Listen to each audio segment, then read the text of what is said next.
اگر دل سے پڑھا جائے اور دل سے سنا جائے تو یقیناً میرے مرشد حضور بحر العرفان فرماتے ہیں کہ تجلیات الہیہ کا نزول ہوتا ہے، اور اللہ کے رسول کا فرمان بھی زین القرآن باصواتکم، قرآن کو اپنی آوازوں سے مزین کر کے پڑھا۔ آج تم ڈراموں کو اور نہ جانے کیا کیا چیزوں کو سنتے ہو۔ ہندوستان کی سرزمین کی واقعی شخصیت اسے امام ربانی مجدد اقتصادی رضی اللہ عنہ کہا جاتا ہے۔ وہ فرماتے ہیں اگر لوگ قرآن کے حسن کو پہچان لیں اور قرآن کریم کے اندر جو اللہ نے کیفیت رکھی ہے، جو اس کے اندر اللہ نے مزہ ہے، لذت رکھی ہے، تو دنیا کا کوئی میوزک، دنیا کا کوئی ایسا جو دنیا کے لوگوں نے اختراع کیا ہے وہ اس کی لذت کو نہیں پا سکتا۔ سرپرست اجلاس حضرت علامہ مولانا حفیظ الرحمان صاحب قبلہ ہمارے درمیان اس وقت سب سے بزرگ شخصیت ہیں جو تشریف فرما ہے، اور یقیناً یہ آپ لوگوں کو اس بات کا عملاً سبب دے رہے ہیں کہ میں اس عمر میں ہو کر کے کرسی پہ بیٹھ کر کے اس جلسے میں بیٹھا ہوں، تو تم لوگوں کو بھی بیٹھنے کی ضرورت ہے۔ اور ہمارے شہزادگان بحر العرفان حضرت علامہ مولانا احمد سعید صاحب قبلہ امرض اللہ علی، حضرت اللہ مولانا برکات احمد صاحب قبلہ، دونوں شہزادے میرے مرشد کے بیٹھے ہیں۔ بالکل یقیناً شبیر و شبر کی عملی تفسیر ہونے بیٹھے ہیں۔ صحابہ فرماتے تھے کہ جب ہمیں نبی کو دیکھنا ہوتا تھا سرکار کے وصال کے بعد ہمارا دل کرتا تھا کہ ہم اپنے نبی کو دیکھیں تو ہم شبیر و شبر، حسین و حسن کو دیکھ کر کے نبی کو دیکھیں۔ یقیناً اس بات کو علماء نے فرمایا ہے کہ حضرت مولانا برکات صاحب اور حضرت مولانا احمد سعید صاحب قبلہ دونوں کو دیکھ لو تو یقیناً مرشد بحر العرفان الرحمن کی یاد تازہ ہو جاتی ہے۔ چند بیرق جملے میں آپ کے سامنے عرض کروں گا۔ ابھی مجھ سے پہلے آپ نے ہمارے استاد محترم ہندوستان کے غزیر خطیب، یقیناً لائق خطاب ہے ان کا، اور بہت علمی شخصیت ہیں، بڑے بڑے عالم ان کے شاگرد ہیں، اور زبردست خطاب آپ فرماتے ہیں۔ ہر میدان میں اللہ نے روحانیت میں بڑا مقام عطا فرمایا، علم و فضل کے تاجدار ہیں، ہمارے مرشد کی یادگار ہیں۔ میں نے قرآن کریم کی ایک اہم آیت سورہ شعراء کی تلاوت کی ہے جو ہمیں بہت کچھ درس دیتی ہے۔ ارشاد ربانی ہے قیامت کے دن نہ مال نفع دے گا نہ اولاد، مگر جو اللہ کی بارگاہ میں قلب سلیم لے کر کے آئے اس کو نفع ملے گا۔ درود پاک پڑھ رہے ہیں، اسی پر میں چند باتیں عرض کروں گا۔ اللہم صلی اللہ علیہ وسلم، صلاۃ و سلام علی رسول اللہ صلی اللہ علیہ وسلم۔ قلب سلیم، قلب کی تین قسمیں علماء نے بیان فرمائی ہیں۔ ایک قلب سلیم ہے، ایک قلب مریض ہے، اور ایک قلب میت ہے۔ تین قلب ہیں، یہ تین قسم کے دل ہوتے ہیں۔ ایک تو قلب وہ ہے جو سلامتی والا ہے، ایک قلب وہ ہے کہ جو مردہ ہے، مر چکا ہے، اور ایک قلب ہے جو بیمار ہے۔ تین قلب ہوتے ہیں، قرآن نے ان تینوں کو بیان فرمایا ہے۔ ویسے تو قلب کو اگر مادے کے اعتبار سے دیکھیں گے تو پورے قرآن میں اس مادے قلب کا 53 جگہ پر قرآن پاک میں ذکر آیا قلب کا۔ قلب سلیم، قلب منیب اللہ نے ذکر فرمایا۔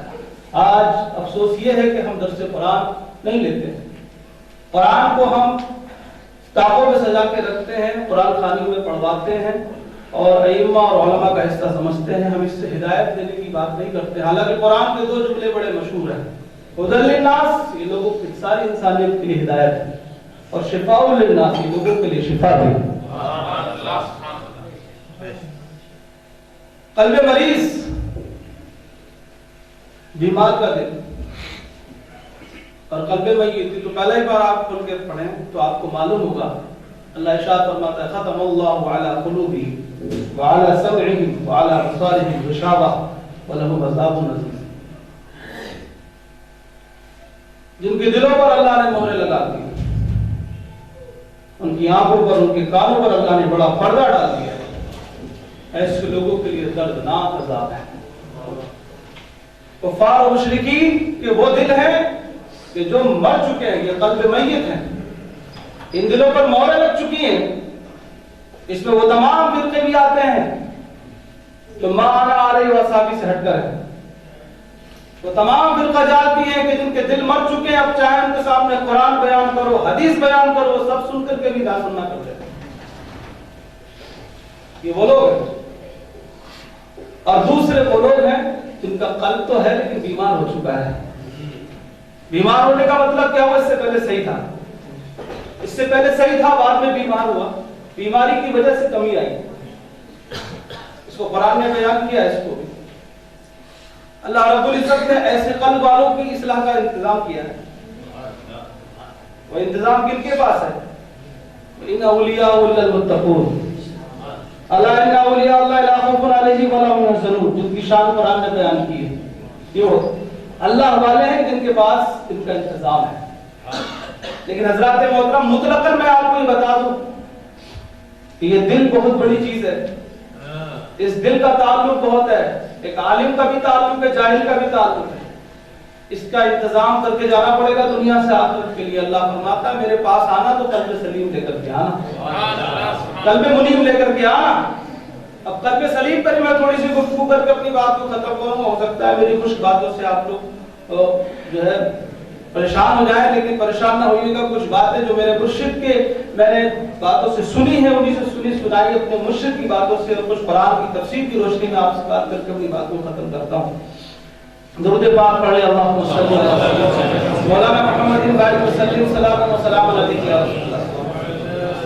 آپ کو بتا دوں حضرات محترم, جب یہ دل سنبھالنے کے لیے بڑا محنت کرنا پڑتی ہے. یہ قلب سلیم ایسے نہیں بن جاتا, اس کے لیے بڑی محنتیں کرنا پڑتی ہیں. ہندوستان کی دھرتی پر وہ عظیم انقلاب برپا کرنے والی شخصیت جس کو خواجہ غریب نواز کہا جاتا ہے, جو ایک بڑی قوم کا غریب نواز بن گیا ہوا, ایسے نہیں 20 سال تک اس قلب کی سلامتی کے لیے کوششیں کرنے پڑی. ایسے نہیں 20 سال تک اپنے پیر و مرشد کے چپلوں اور جوتیوں کو لے کر, نعروں کو لے کر کبھی سر پر رکھتے تھے, کبھی سینے سے لگا کر رکھتے تھے.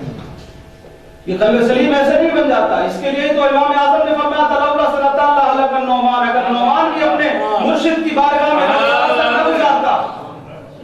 امام اعظم ابو حنیفہ جیسا علم کا پہاڑ جس کو علماء نے فرمایا کہ وہ امام اعظم ہے, وہ فرماتے ہیں میں بھی اپنا قلب سلیم اس وقت نہ پایا جب مرشد کی بارگاہ میں 2 سال کا وقت گزارا. قلب سلیم ایسے نہیں بن جاتا. جس کو رب فرما رہا ہے میری بارگاہ میں آنا ہے تو قلب سلیم لے کر کے آنا ہے. اس کے لیے امام اعظم جیسے لوگ بھی 2 سال کی کوششیں کرتے ہیں, محنتیں کرتے ہیں, اپنے مرشد کی بارگاہ میں وقت گزارتے, تب جا کر کے قلب سلیم بناتے ہیں. یہی وہ قلب سلیم ہے جس کو حضرت جنید بغدادی فرماتے ہیں کہ میں نے اپنے مرشد کے در پر کھڑے ہو کر 70 سال اپنے اس قلب کی نگرانی اور نگہداشت کی, جب جا کے قلب سلیم بنا. یہی وہ قلب ہے جس کے لیے حضرت بایزید بستامی رحمۃ اللہ علیہ نے اپنے مرشد کی بارگاہ میں 20 سال تک کا عرصہ گزارا, تب جا کے قلب سلیم بنایا. حضرات محترم, یہ قلب ایسے قلب نہیں بن جاتا. اس کے لیے بڑی محنتیں کرنا پڑتی ہے, بڑی مشقتیں کرنا پڑتی ہے. اور جب یہ قلب سلیم بن جاتا ہے, جس کے جذبوں کا معاملہ بھی کچھ اور ہوتا ہے. جب یہ قلب سلیم بن جاتا ہے تو رہتا ہے زمین پر, عرش پر نگاہیں رکھتا ہے. جب یہ قلب سلیم ہو جاتا ہے تو حضرت خواجہ غریب نواز سے ان کے مرشد حضرت خواجہ عثمان ہارونی فرماتے ہیں اے غریب نواز, اب بتاؤ معین الدین تم زمین کے اندر دیکھ رہے ہو, تو فرماتے ہیں اے مرشد گرامی اب میں زمین کی ساتوں تہوں کو دیکھ رہا ہوں کہ زمین کے اندر کیا ہے. نگاہ اوپر اٹھوایا, فرمایا کہ اب کیا دیکھ رہے ہو, تو فرماتے کہ میں ساتوں آسمانوں کو دیکھ رہا ہوں, عرش اعظم کو دیکھ رہا ہوں. جب یہ نگاہ, جب قلب صاف ہو جاتا ہے, جب اس کے اندر بصارت آ جاتی ہے, جب یہ نور سے منور ہو جاتا ہے, جب اس دل کے اندر نور ہی نور ہوتا ہے, رب کا ذکر ہوتا ہے, رب کا معاملہ ہوتا ہے, رب کی تجلیاں ہوتی ہے, تو حضرت مجدد الفسانی فرماتے ہیں کہ جو کچھ اللہ نے نوع بشر کو عطا فرمایا ہے وہ اللہ نے مجھے سب کچھ عطا فرمایا. حضرت مجدد الفسانی فرماتے ہیں کہ اللہ رب العزت نے مجھے ایسا بنا دیا ہے کہ اگر میں ایک سوکھی لکڑی پر توجہ ڈال دوں تو اس پہ میں ہاری کروں. جب قلب ایسا ہو جاتا ہے تو تبھی یہ باتیں ہوتی ہیں. اور جب تک قلب میں کچھ نہیں ہوتا ہے تو پھر نگاہ میں بھی کچھ نہیں ہوتا ہے, عمل میں بھی کچھ نہیں ہوتا ہے. جب قلب بدلتا ہے تو انسان بدلتا ہے. میرے مرشد حضور بہر الرفان حضرت آفاق علیہ السلام فرماتے ہیں کہ صوفیہ کا اس پر اتفاق ہے کہ صوفیہ اور علماء کا معاملہ اسی لیے الگ اس معاملے میں الگ ہوا کہ صوفیہ اکرام شروعات کرتے ہیں قلب سے. صوفیہ قلب کو سنبھالتے ہیں. جب قلب سمجھ جاتا ہے تو قالب خود بخود سدھر جاتا ہے. دل صدر سمجھ جاتا ہے کیونکہ دل ساری چیزوں کی جڑ ہے. دل کے اندر ہی نفس، دل کے اندر ہی تمام نفسانی خواہشات کا اثر مرتب ہوتا ہے. دل سارے اعضائے جسمانی کا بادشاہ ہوا کرتا ہے. اعمال جو بھی کچھ ہوتے ہیں وہ اسی سے شروعات ہوتی ہے. دل کے اندر ہی تکبر ہوتا ہے، دل کے اندر ہی اسی کے اندر حسد ہوتا ہے، اسی کے اندر کینہ ہوتا ہے، اسی کے اندر اپنے بھائیوں کی طرف سے جلن ہوتی ہے، اسی کے اندر سب کچھ ہوتا ہے. اس لیے صوفیہ سب سے پہلے دل کے اندر کی وہ تمام برائیوں کو اپنی توجہ سے ڈال کر کے ختم کر دیتے ہیں اور صرف اس کے اندر اللہ کی محبت رکھتے ہیں. اور جو بھی آپ نے مجھ سے پہلے حضرت علامہ آصف رضا صاحب سے سنا کہ خیر الناس من ينفع الناس، یہ جلوے جبھی آتے ہیں انسان کے اندر جب دلوں کو صاف کر لیتے ہیں اور پھر انسان لوگوں کے لیے نفع بخش بن جاتا ہے، ورنہ اس کے علاوہ بن ہی نہیں سکتا. اسی لیے بزرگوں کی بارگاہوں کو لوگوں نے اختیار کیا، ان کی صحبت اختیار کی. کچھ جس ذات کا ذکر کرنے بیٹھے ہو حضور بحر العرفان، 4 سال تک ایک عظیم محدث ہونے کے باوجود، ایک بڑا مصنف ہونے کے باوجود، اتنا بڑا اپنے وقت کا امام ہونے کے باوجود، مجدد طریقت ہونے کے باوجود، اللہ اکبر، ایسے نہیں بنے. انہوں نے بھی 4 سال تک اپنے مرشد کی خدمت کی اور ان کی صحبت اختیار کی، تب بحر العرفان بنے. اس لیے میں بتانا چاہتا ہوں آج یہ ہمارے سب کے لیے ضرورت ہے. ہمیں سب کو اپنے قلب کی اصلاح کی ضرورت ہے، قلب کو قلب بنانے کی ضرورت ہے. جیسا رب فرماتا ہے اپنے رب کی بارگاہ میں جانے کے لیے، اسے قلب سلیم بنانے کے لیے کچھ بزرگوں کی بارگاہ کا ہمیں وقت نکالنا ہوگا اور ہمیں صحبت شیخ کو حاصل کرنا ہوگا. اور جب انشاءاللہ ہمارا قلب صاف ہو جائے گا، جس کے جلوے نرالے ہوں گے. میرے مرشد فرماتے ہیں جس کا قلب صحیح ہو جاتا ہے، جس کا قلب ذاکر ہو جاتا ہے، جس کا دل ذاکر ہو جاتا ہے، فرماتے ہیں سب سے بڑی دنیا کے لیے اس کے لیے فضیلت یہ ہے کہ جب وہ دنیا سے جاتا ہے تو ایمان کے ساتھ جاتا ہے، اور جب قبر میں چلا جاتا ہے تو اس کی قبر ایسے روشن ہوتی جیسے آج ایک آسمان کے اوپر سورج سے پوری دنیا روشن ہے، ایسے اس کی قبر روشن ہو جاتی ہے. تو حضرات محترم، اس لیے ضرورت ہے اپنے دل کو سنبھالنے کی. اس دل کے اندر جو کمیاں ہیں ان کو دور کرنے کی ضرورت ہے. یہ اہل ذکر بیٹھے ہیں، میرے مرشد کے شہزادے بیٹھے ہیں، الحمدللہ اللہ نے ان کو اس لائق بنایا ہے کہ اگر آپ ان کی تھوڑی دیر کی صحبتیں حاصل کریں گے تو انشاءاللہ آپ کے قلوب ذاکر ہو جائیں گے اور ان میں انوار و تجلیات انشاءاللہ اللہ کے جگمگانے لگیں گے. لیکن شرط یہ ہے اس کے لیے آپ کو کچھ وقت نکال کر کے اللہ والوں کی صحبت کو اختیار کرنا ہوگا. جب اتنے بڑے بڑے اللہ والوں نے صحبت اختیار کی ہے تو آپ کو بھی اختیار کرنا ہوگی. حضرات محترم، اپنے وقت کو آپ جیسا بھی استعمال کریں، لیکن یاد رکھیں جو اللہ کے ذکر کے لیے وقت استعمال کیا جائے گا وہ قیامت کے دن آپ کے لیے بہترین اچھا ذریعہ بن جائے گا. اس لیے میں آپ سے اپنی بات کو میں بہت لمبا نہیں کرنا چاہتا، میں کچھ اور چیزیں بیان کرنا چاہتا تھا لیکن وقت کی اتنی اجازت نہیں ہے. میں پھر بھی آپ سے یہ کہنا چاہتا ہوں کہ اچھا انسان بننے کے لیے اچھا دل بنانے کی ضرورت ہے، اور اچھا دل جب بن جاتا ہے تو اچھا انسان بن جاتا ہے. اچھا انسان بننے کے لیے اچھا دل پر بہت زیادہ زور دیا. میں نے آپ کو بتایا اللہ نے کہیں پر قلب سلیم فرمایا، کہیں پر قلب منیب فرمایا. جب انسان کا دل سمجھ جائے گا انشاءاللہ سب کچھ سمجھ جائے گا. یہ صحابہ کرام کے جو جلوے آج ہم دیکھ رہے ہیں، ان کی جو باتیں سنتے ہیں، ان کے دل جو اتنے صاف ستھرے اللہ نے کر دیے تھے، یہ مصطفیٰ کی نگاہوں کا کمال تھا. یہ مصطفیٰ کی نگاہوں کا کمال تھا کہ اللہ نے ان کو کہاں سے کہاں پہنچا دیا. یہ اولیاء کرام کی صحبتیں جو علماء نے پائی ہیں وہ کہاں سے کہاں پہنچ جاتے ہیں. حضرات محترم، اسی لیے یہی وجہ ہے جو حضرت علامہ آصف رضا صاحب قبلہ نے اتنا زبردست خطاب فرمایا کہ آج اتنی بڑی جو ذوات مقدسہ ہمارے سامنے، آخر کیا وجہ ان کو ہم یاد کرتے ہیں؟ کتابیں تو انہوں نے بھی علماء والی پڑھی تھی، یہ ساری کتابیں یہ بھی جانتے تھے، عالم یہ بھی رہے، لیکن آخر کیا وجہ ان کا چرچا اتنا ہو رہا ہے؟ تو ظاہر سی بات ہے اللہ رب العزت نے ان کو ایسے ہی دل عطا فرمائے تھے جیسے قرآن میں اللہ نے بیان فرمایا. ان کے جو چرچے ہو رہے ہیں یہ فذکرونی اذکرکم کے مصداق ہو کر کے چرچے ہو رہے ہیں. انہوں نے پہلے اللہ کے چرچے دنیا میں کیے، آج ان کے چرچے ان کے جانے کے بعد بھی ہو رہے ہیں. ورنہ یہ تاریخ شاہد ہے اس بات پر، بڑی بڑی شخصیات، بڑے بڑے شاعر، بڑے بڑے عالم مرنے کے بعد ان کے نام مٹ جاتے ہیں، ان کے نشان مٹ جاتے ہیں، کتابوں میں بچے ان کے نام لکھے رہ جاتے ہیں. لیکن یہ واحد اللہ والوں کی ذات ہوتی ہے کہ جب یہ دنیا سے جاتے ہیں تو ان کا عروج ہوتا ہے، ان کے نام اور بڑھتے ہیں، گھٹتے نہیں ہیں، ان کا ذکر بلند ہوتا رہتا ہے کیونکہ یہ اللہ کی ذات میں فنا ہو جاتے ہیں. اور جو اللہ کی ذات میں فنا ہو کر کے بقا کی منزل حاصل کر لیتے ہیں وہ پھر کامیاب و کامران ہو جاتے ہیں، ان کے چرچے عام ہوتے ہیں. اس لیے میرے برادران طریقت اور تمام یہاں کے باشندگان، میں آپ سے گزارش کروں گا کہ ہمارے مرشد کا جو اہم مشن تھا وہ سب کے لیے، علماء کے لیے بھی، عوام کے لیے، وہ ہے اللہ کا ذکر کرو، اللہ کا ذکر کرو. تھوڑی دیر مسجد میں بیٹھ کر کرو، اپنی دکان پر بیٹھ کر کے بھی کر سکتے ہو. ہم نے پڑھا امام اعظم اپنی دکان پر ایک پردہ ڈال لیا کرتے تھے، جب تک کسٹمر آتا تھا، گراہک آتا تھا تو اس کو بھی سودا دیتے تھے، اور اس کے علاوہ امام اعظم اللہ کرتے تھے. کبھی نفلیں پڑھنے کھڑے ہو جاتے تھے، کبھی تسبیح پڑھنے کھڑے ہو جاتے تھے. لیکن آج ہم نے ان اپنے بزرگوں کی روش کو چھوڑا ہے. اس لیے ضرورت ہے کہ ہم اپنے آپ کو اللہ کے ذکر میں لگائیں. ذکر وہ مبارک چیز ہے کہ انسان کو گناہوں سے ہٹا کر کے اللہ کی طرف لے جاتا ہے. اس لیے میں آپ سے پھر عرض کروں گا کہ ہم ذکر کو اپنائیں، اپنے مرشد کے طریق کو اپنائیں. انشاءاللہ آپ اس کی شروعات کیجئے، آپ ذکر کی شروعات کیجئے. آپ تھوڑی دیر مسجد میں بیٹھنا سیکھیے، بزرگوں کی صحبت میں بیٹھنا سیکھیے.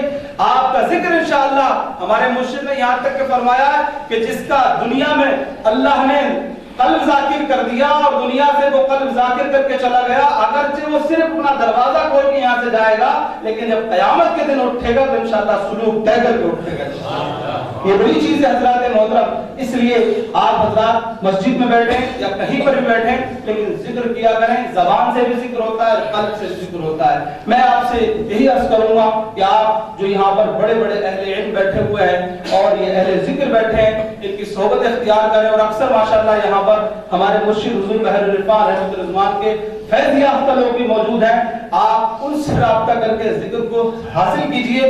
انشاءاللہ ہمارے مرشد کی نگاہ کرم ہو گئی تو انشاءاللہ العظیم آج بھی وہ الحمدللہ وہ اثر باقی ہے کہ اب بھی نہ جانے کتنے لوگ ایسے ہیں کہ جو ان کا تصور کر کے صرف بیٹھ جاتے ہیں تو ان کے قلب ذاکر ہو جاتے ہیں. اللہ کی بارگاہ میں دعا ہے کہ مولا تعالیٰ میں نے یہ چند باتیں اس پر